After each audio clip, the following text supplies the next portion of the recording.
the burning can't go fast enough. The smoke behind me, it's been billowing constantly from all the bodies that are burning. And these crates over here, they're all full of yellow body bags. Workers later opened those metal containers here at a major Beijing crematorium, revealing rows of body bags as they load more coffins in the freezing cold temperatures. Crematoriums in major cities are swamped as COVID sweeps through the country, but China has only reported a small handful of COVID deaths since reopening late last month. I spoke to a man earlier who said that his close friend passed away from a fever. Normally the hospital would hold the body, but the hospital told him that there were too many dead bodies. He said he's been waiting here for hours and he still has no idea if his friend's body can even get cremated today. There is a long line of cars that snakes around this whole area waiting to get into that cremation area. I'm in the parking lot right now and it's completely full of cars. I'm speaking here because there are many security guards patrolling this entire area. Grieving family members clutch photos of the deceased. Some tell us off camera they know their loved ones died from COVID. Busy shops nearby sell funerary items with paper money, clothes, houses, and animals used in burial traditions strewn on the side of the road. A woman who sells flowers says she's running out of stock. A man selling urns says business has jumped. Even the convenience store in the crematorium grounds is getting busier. Normally you aren't so busy, right? I ask. The man nods and tells me that normally there's nobody here. And it's not just in Beijing. Social media video shows crowded crematoriums and funeral homes around the country.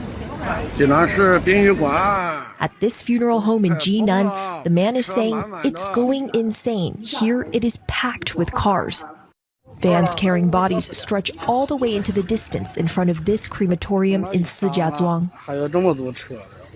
This is a COVID-designated hospital in Beijing. There's been a steady stream of elderly patients in wheelchairs being led into this hospital. I spoke to a man who's been waiting outside for his elderly family member who he said is very sick with a high fever from COVID. But he said this hospital, it's running out of bed space.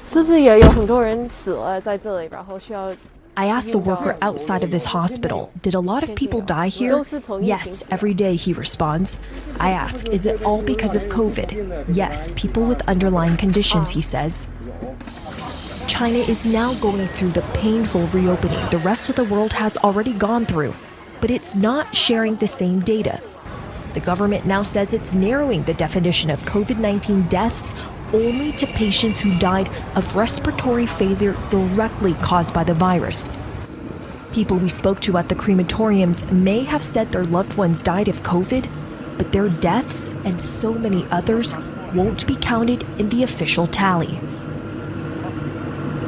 Much of the pandemic, Chinese state TV was showing America's overwhelmed hospitals and crematoriums repeatedly. The message was, look at China's low death toll in comparison. It's proof that China's system is superior. But even after reopening, China is still claiming the death toll is low, that less than 10 people have died of COVID this month in total. So amid skepticism over that number, the government says it's changed the way it counts COVID deaths. Their method, it goes against the World Health Organization's guidelines and will severely underestimate the true death toll, Aaron. Suggests that China could have nearly 1 million COVID deaths following this abrupt change from the country's strict and severe zero COVID strategy. Is China underprepared for this wave of infections and deaths? Well, that is the resounding agreement from health experts that China has basically squandered the last few years while it was enforcing zero COVID. It did not boost up its hospital capacity enough or stock up on enough antivirals. And so now the country is scrambling to do all of these things. But that reopening, it was abrupt. It was unexpected. It was like virtually overnight. This country went from harsh lockdowns to just let it rip. And we are seeing hospitals coming under major pressure. Fever and cold medicine is running out. The local versions of Tylenol and Advil here are pretty much impossible to get at drugstores. And some local governments are even resorting to rationing the amount of medicine for sale down to the exact number of pills.